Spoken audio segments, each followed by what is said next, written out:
Ang ating recipe ngayon guys ay dinengdeng. Ayan.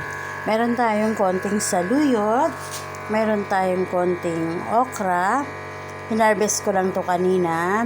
Meron tayong ampalaya. Ayan, konting talong. Then, ayun, tilapia.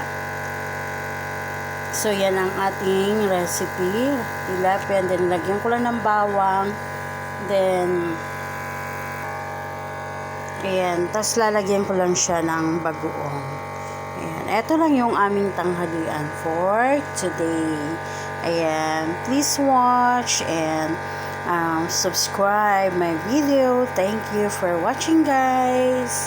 This is Mamita Leticia P. Vlog ng Dalangiring, Orbiston, Pangasinan. Ayan, oh, ayan po. Okay, thank you. God